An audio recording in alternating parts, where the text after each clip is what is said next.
Okay, you dirty rat. I never said that actually. Jim Kevin did. Hey, Steve. It is. Who is the senior officer here? Wait. I am, I suppose.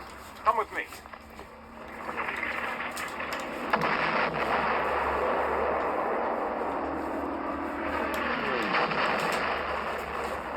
What's your rank?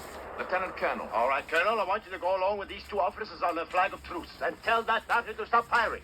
Tell them they're killing their own men. Sorry, I can't do that. Don't tell me what you can or can't do. I'm giving you an order. Here, tie this on that rifle. Listen, Major, I'm a prisoner of war. You can't give me any such order. You know that as well as I do. I'm not going to argue the point with you. Either you do as I tell you, or we'll soon find a way to make you. Are you going or not? Major! Major! What's the row?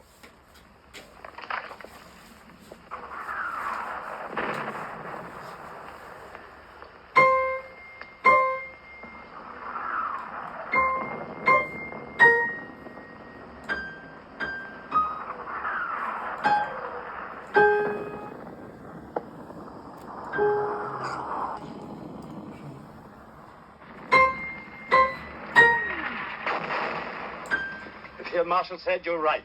Field Marshal.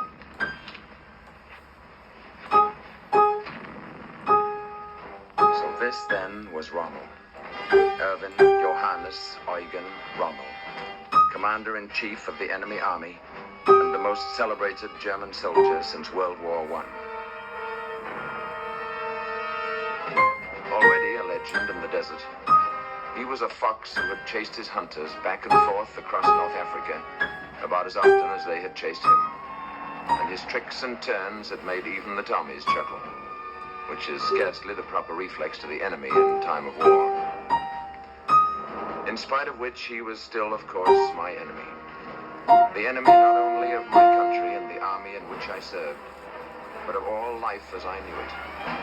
Not only of democracy as free men had fashioned it, but of civilization itself. My name is Desmond Young. At the time of my capture, I was a lieutenant colonel in the Indian Army. This was my first and only sight of a cool, hard, professional soldier whose scrupulous regard for the rules of warfare had been exercised, in this instance, so fortunately for myself.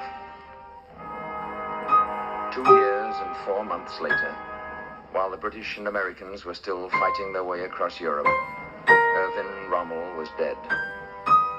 He was dead, the Nazis reported, of wounds gallantly received on the field of honor. But the Nazis were great liars, of course, and many people wondered. For already there were mysterious rumors floating across the battle lines. So, when the war was over and my military life behind me, I gave myself a mission. I set out to discover what actually had happened to him. What was the truth about his death? And on what field of honor had he died? In a modest home in the tiny village of Herlingen bei Ulm, in Württemberg, Germany, I talked long and often with Rommel's son and widow, and examined his letters, reports, and other papers. In Germany, I talked to soldiers who had served with him, over him, and under him. In England, with men who had fought against him, from field marshals to desert rats. And in both countries, of course, I went to the official records. Based on these facts, what now follows is the true story of Erwin Rommel. Cut. The beginning of the end for this single-minded soldier.